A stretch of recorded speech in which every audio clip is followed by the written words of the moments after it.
ನಮಸ್ಕಾರ. ರಿಪಬ್ಲಿಕ್ ಕನ್ನಡದ ವಿಶೇಷ ಡಿಜಿಟಲ್ ಲೈವ್ಗೆ ಸ್ವಾಗತ. ನಾನು ರಂಜಿತ್ ಶಿರಿಯಾರ್. ಅಮೆರಿಕ ಯಾವಾಗಲೂ ಕೂಡ ಹಾಗೆ ಕಂಟ್ರಿ ರಾಷ್ಟ್ರ. ಈ ರಾಷ್ಟ್ರ ಸಣ್ಣ ಪುಟ್ಟ ರಾಷ್ಟ್ರಗಳ ಮೇಲೆ ಸವಾರಿ ಮಾಡಿ ಅವುಗಳನ್ನು ತನ್ನ ಹಿಡಿತದಲ್ಲಿ ಇಟ್ಟುಕೊಂಡು ತನ್ನ ದೇಶಕ್ಕೆ ಅಪಾಯ ಎದುರಾಗಬಹುದು ಅನ್ನುವಂಥ ಲೆಕ್ಕಾಚಾರವನ್ನು ಮೊದಲೇ ಅಂದಾಜು ಮಾಡಿರುತ್ತೆ. ಇಂಥ ಅಮೆರಿಕ ಈಗ ವೆನೆಜುವೆಲಾವನ್ನು ತನ್ನ ಹಿಡಿತಕ್ಕೆ ತೆಗೆದುಕೊಂಡಾದ ನಂತರ ಈಗ ಕಣ್ಣಿಟ್ಟಿರೋದು ಗ್ರೀನ್ಲ್ಯಾಂಡ್ ಮೇಲೆ. ಗ್ರೀನ್ಲ್ಯಾಂಡ್ ಅನ್ನುವಂಥ ಈ ಸುಂದರವಾದಂಥ ಇದೊಂದು ದ್ವೀಪ ಇದೆಯಲ್ಲ, ಈ ದ್ವೀಪ ಅಮೆರಿಕಕ್ಕೆ ಬಹಳ ಮುಖ್ಯವಾದ ದ್ವೀಪ. ಯಾಕಂತ ಹೇಳಿದರೆ ಅಮೆರಿಕ ರಷ್ಯಾ ಮತ್ತು ಚೀನಾ ತನ್ನ ಮೇಲೆ ಯಾವುದೇ ಸಮಯದಲ್ಲಿ ದಾಳಿಯನ್ನು ಮಾಡಬಹುದು. ರಷ್ಯಾ ಮತ್ತು ಚೀನಾ ಮೇಲೆ ಹಿಡಿತವನ್ನು ಸಾಧಿಸಬೇಕಾದ್ರೆ ಅಥವಾ ರಷ್ಯಾ ಮತ್ತು ಚೀನಾ ಥ್ರೆಟ್ನಿಂಗಿಂದ ತನ್ನನ್ನು ತಾನು ಬಚಾವು ಮಾಡಿಕೊಳ್ಬೇಕು ಅನ್ನೋದಾದರೆ ಗ್ರೀನ್ಲ್ಯಾಂಡ್ ಅನ್ನುವಂತಹ ಈ ಭೂಭಾಗ ಅಮೆರಿಕಕ್ಕೆ ಮುಖ್ಯವಾಗುತ್ತೆ. ಆ ಕಾರಣದಿಂದ ಗ್ರೀನ್ಲ್ಯಾಂಡ್ ಅನ್ನುವಂಥ ಭೂಭಾಗದ ಮೇಲೆ ಈಗ ದ್ವೀಪದ ಮೇಲೆ ಅಮೆರಿಕ ಕಣ್ಣಿಟ್ಟಿದೆ. ಹಾಗಾದರೆ ಈ ಗ್ರೀನ್ಲ್ಯಾಂಡ್ ಅನ್ನೋದು ಏನು ಅನ್ನೋದನ್ನು ನಾವು ನೋಡ್ತಾ ಹೋದರೆ, ಗ್ರೀನ್ಲ್ಯಾಂಡ್ ಅನ್ನುವಂಥ ಈ ಭೂಭಾಗ ಸುಮಾರು 56,000 ಜನ ಮಾತ್ರ ಇರುವಂಥ ಜಾಗ. ಯಾಕಂತ ಹೇಳಿದರೆ ಇದರ 80% ಜಾಗ ಮಂಜಿನಿಂದ ಕೂಡಿರೋದು, ಮಂಜುಗಡ್ಡೆಯಿಂದ ಕೂಡಿದೆ. ಇದು ವಾಸಕ್ಕೆ ಯೋಗ್ಯವಾದಂಥ ಜಾಗ ಅಲ್ಲ. ಆದರೆ ಗ್ರೀನ್ಲ್ಯಾಂಡ್ನಲ್ಲಿ ಇರುವಂಥ ಖನಿಜ ಸಂಪತ್ತುಗಳು, ತೈಲ, ಇದೆಲ್ಲವೂ ಕೂಡ ಇದರ ನಿಕ್ಷೇಪಗಳಿದ್ದಾವಲ್ಲ, ಇದು ಅಮೆರಿಕಕ್ಕೆ ಆರ್ಥಿಕವಾಗಿ ಅತಿ ದೊಡ್ಡ ಶಕ್ತಿಯಾಗಬಹುದು. ಆರ್ಥಿಕವಾಗಿ ಅತಿ ದೊಡ್ಡ ಖನಿಜ ಸಂಪತ್ತನ್ನು ಹೊಂದಿರುವಂಥ ಗ್ರೀನ್ಲ್ಯಾಂಡನ್ನು ತಾನೇನಾದರೂ ತನ್ನ ತೆಕ್ಕೆಗೆ ಹಾಕಿಕೊಂಡಿದ್ದೆ ಆದರೆ ಇದು ಅಮೆರಿಕಕ್ಕೆ ಲಾಭವಾಗುತ್ತೆ ಅನ್ನುವಂಥ ಲೆಕ್ಕಾಚಾರ ಅಮೆರಿಕದ್ದಾಗಿದೆ. ಈಗ ಗ್ರೀನ್ಲ್ಯಾಂಡ್ನ ಮೇಲೆ ಅಮೆರಿಕ ಕಣ್ಣಿಟ್ಟಿದೆ. ಹಾಗಾದರೆ ಈ ಗ್ರೀನ್ಲ್ಯಾಂಡ್ ಅನ್ನುವಂಥ ಈ ರಾಷ್ಟ್ರದ ಖನಿಜ ಸಂಪತ್ತು ಏನು ಎತ್ತ ಅನ್ನೋದ್ರ ಬಗ್ಗೆ ಒಂದಿಷ್ಟು ನೋಡ್ತಾ ಹೋಗೋಣ ಬನ್ನಿ. ನೋಡಿ, ಈ ಗ್ರೀನ್ಲ್ಯಾಂಡ್ ಅನ್ನುವಂಥ ಜಾಗ ಇದೆಯಲ್ಲ, ಇದು ಆರ್ಟಿಕ್ ಮಹಾಸಾಗರ ಮತ್ತು ಅಟ್ಲಾಂಟಿಕ್ ಮಹಾಸಾಗರದ ನಡುವೆ ಇರುವಂಥ ಒಂದು ದ್ವೀಪ. ಕೆನಡಾದ ಪೂರ್ವದಲ್ಲಿ ಮತ್ತು ಐಸ್ಲ್ಯಾಂಡ್ನ ಉತ್ತರ ಪಶ್ಚಿಮದಲ್ಲಿ ಇದು ನಾವು ಗಮನಿಸ್ತಾ ಹೋದರೆ ಇದೊಂದು ದ್ವೀಪ ಇದೆ. ಈ ದ್ವೀಪದಲ್ಲಿ 85%, ನಾನು ಆಗಲೇ ಹೇಳಿದಾಗೆ 85% ಇಲ್ಲಿ ತುಂಬಿಕೊಂಡಿರೋದು ಮಂಜು ಮಾತ್ರ. ರಾಜಧಾನಿ ನೂಕ್ ಇದ್ದು ಜನಸಂಖ್ಯೆ ಸುಮಾರು 56,000 ಮಾತ್ರ. 56,000 ಜನ ಮಾತ್ರ ಇಲ್ಲಿ ಬದುಕ್ತಾ ಇದ್ದಾರೆ. ಇತಿಹಾಸ ಮತ್ತು ಆಡಳಿತವನ್ನು ನಾವು ಗಮನಿಸ್ತಾ ಹೋದರೆ 17ನೇ ಶತಮಾನದಿಂದ ಡೆನ್ಮಾರ್ಕ್ನ ಸ್ವಯಂ ಪ್ರತಿಪಾದನಾ ಪ್ರದೇಶವಾಗಿದ್ದು 2009ರಲ್ಲಿ ಸ್ವಾಯತ್ತತೆಯನ್ನು ಪಡೆದುಕೊಂಡಂಥ ಗ್ರೀನ್ಲ್ಯಾಂಡ್ ಇದು ಡೆನ್ಮಾರ್ಕ್ ರಾಜ್ಯದ ಭಾಗವಾದರೂ ಇದರ ನಿವಾಸಿಗಳು ಡೆನ್ಮಾರ್ಕ್ ಪೌರತ್ವವನ್ನು ಹೊಂದಿದ್ದಾರೆ. ಆದರೆ ಐರೋಪ್ಯ ಒಕ್ಕೂಟಕ್ಕೆ ಇದು ಸೇರಿಲ್ಲ ಅನ್ನೋದನ್ನು ನಾವು ಗಮನಿಸಬೇಕಾದಂಥ ಒಂದು ದ್ವೀಪ ರಾಷ್ಟ್ರ ಇದು. ಇನ್ನು ನಾವು ಗಮನಿಸ್ತಾ ಹೋದರೆ ಇಲ್ಲಿ ಮೀನುಗಾರಿಕೆ, ಶಿಕಾರಿ ಹಾಗೆ ಇದೆಲ್ಲವೂ ಕೂಡ ಇಲ್ಲಿ ಪ್ರಮುಖ ಆರ್ಥಿಕ ಚಟುವಟಿಕೆಗಳಾಗಿದ್ದಾವೆ.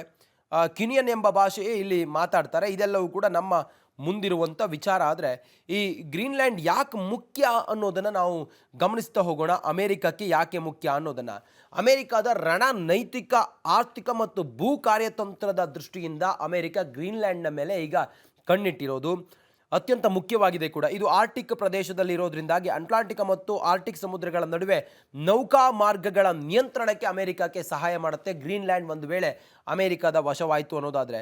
ಇನ್ನು ಗ್ರೀನ್ಲ್ಯಾಂಡ್ನ ಉತ್ತರ ಭಾಗದಲ್ಲಿ ಅಮೆರಿಕ ಈಗಾಗಲೇ ರಕ್ಷಣಾ ನೆಲೆಯನ್ನು ಸ್ಥಾಪಿಸಿ ಆಗಿದೆ. ಗ್ರೀನ್ಲ್ಯಾಂಡ್ನ ಉತ್ತರ ಭಾಗದಲ್ಲಿ ಇಲ್ಲಿ ಎಲ್ಲ ರೀತಿಯಲ್ಲೂ ಕೂಡ ಅಮೆರಿಕ ಕಂಟ್ರೋಲ್ ಮಾಡುತ್ತೆ. ಇದು ಯಾವುದೇ ಸಂಭಾವ್ಯ ಅಮೆರಿಕದ ಮೇಲೆ ಆಗುವಂಥ ದಾಳಿಗಳನ್ನು ತಡೆಯೋದಕ್ಕೆ ಗ್ರೀನ್ಲ್ಯಾಂಡ್ ತನ್ನ ಹಿಡಿತದಲ್ಲಿದ್ದರೆ ಯುದ್ಧ ನೀತಿ ಅನುಕೂಲ ಆಗುತ್ತೆ ಅನ್ನುವಂಥ ಒಂದಿಷ್ಟು ಲೆಕ್ಕಾಚಾರ ಗ್ರೀನ್ಲ್ಯಾಂಡ್ಲಾಗಿದೆ. ಹಾಗೆ ಬಾಹ್ಯಾಕಾಶ ನಿಗಾ ವ್ಯವಸ್ಥೆಗೂ ಕೂಡ ಬಳಸಲ್ಪಡ್ತದೆ ಈ ಗ್ರೀನ್ಲ್ಯಾಂಡ್. ಆ ಕಾರಣದಿಂದ ಅಮೆರಿಕ ಇದರ ಮೇಲೆ ಕಣ್ಣಿಟ್ಟಿದೆ. ನಾನು ಆಗಲೇ ಹೇಳಿದಾಗೆ ರಷ್ಯಾ ಮತ್ತು ಚೀನಾದಂತಹ ದೇಶಗಳ ಕ್ಷಿಪಣಿಗಳು ಧ್ರುವ ಮಾರ್ಗದ ಮೂಲಕ ಟ್ರ್ಯಾಕ್ ಮಾಡಲು ಇದು ಪ್ರಮುಖ ಪಾತ್ರ ವಹಿಸುತ್ತೆ ಗ್ರೀನ್ಲ್ಯಾಂಡ್. ಅದು ಸಾಗರದ ಮಧ್ಯೆ ಇರೋದ್ರಿಂದಾಗಿ, ಒಂದು ದ್ವೀಪ ರಾಷ್ಟ್ರವಾಗಿರೋದ್ರಿಂದಾಗಿ ಗ್ರೀನ್ಲ್ಯಾಂಡ್ನ ಮೇಲೆ ಈಗ ಕಣ್ಣಿಟ್ಟಿದೆ. ಅಮೆರಿಕ ಉತ್ತರ ಧ್ರುವದ ಭದ್ರತೆಯನ್ನು ಬಲಪಡಿಸುವ ಉದ್ದೇಶದಿಂದ ಈ ಗ್ರೀನ್ಲ್ಯಾಂಡ್ನ ಮೇಲೆ ಕಣ್ಣಿಟ್ಟಿದೆ.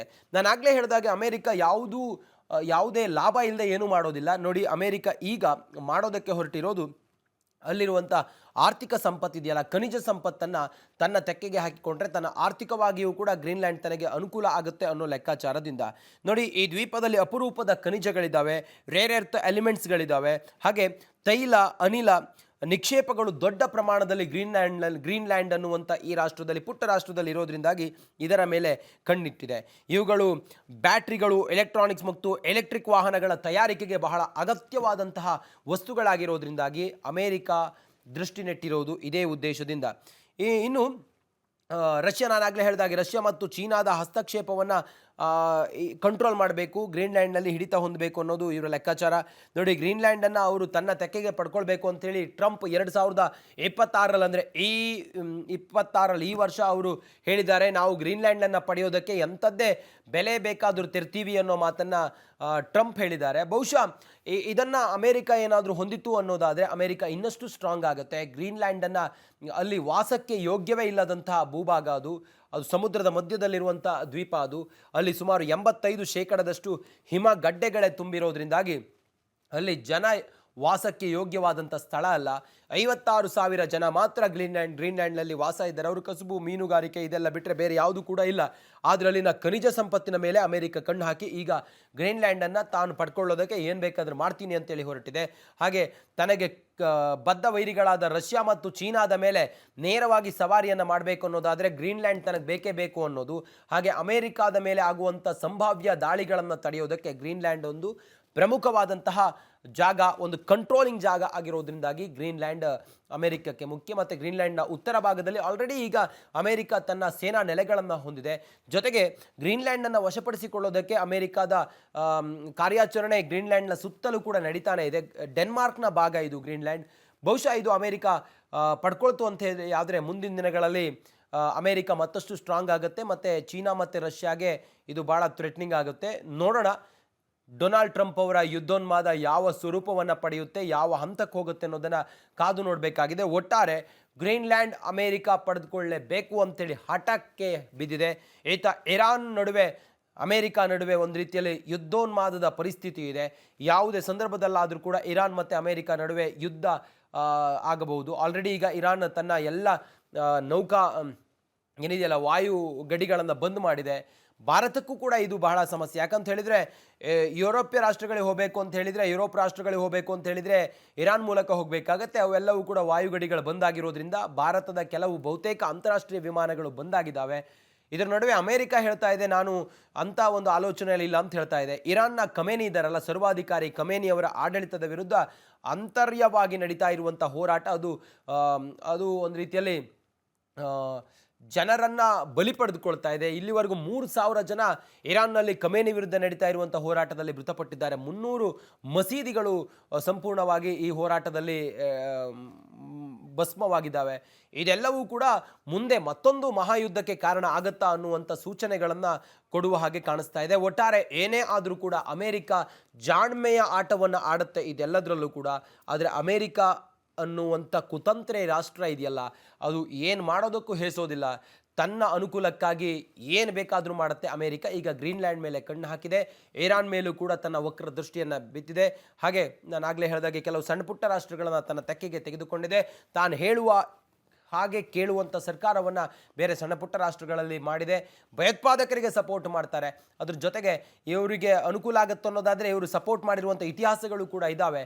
ಒಟ್ಟಾರೆ ಅಮೆರಿಕದ ಡೊನಾಲ್ಡ್ ಟ್ರಂಪ್ ಯುದ್ಧೋನ್ಮಾದದಲ್ಲಿದ್ದಾರೆ. ಅವರ ನಡೆ ಭಾರಿ ಕುತೂಹಲ. ಗ್ರೀನ್ಲ್ಯಾಂಡನ್ನು ವಶಪಡಿಸಿಕೊಂಡ್ರಂತೂ ಮುಂದೆ ಆಗುವಂಥ ಬೆಳವಣಿಗೆಗಳೇನು ಅನ್ನೋದನ್ನು ಮುಂದಿನ ದಿನಗಳಲ್ಲಿ ನಾವು ನಿಮಗೆ ತಿಳಿಸ್ತೀವಿ. ಇದು ಈವರೆಗಿನ ವಿಶೇಷ ರಿಪಬ್ಲಿಕ್ ಕನ್ನಡ ಡಿಜಿಟಲ್ ಲೈವ್. ನೋಡ್ತಾ ಇರಿ ರಿಪಬ್ಲಿಕ್ ಕನ್ನಡ, ಇದು ನಿಮ್ಮ ಧ್ವನಿ.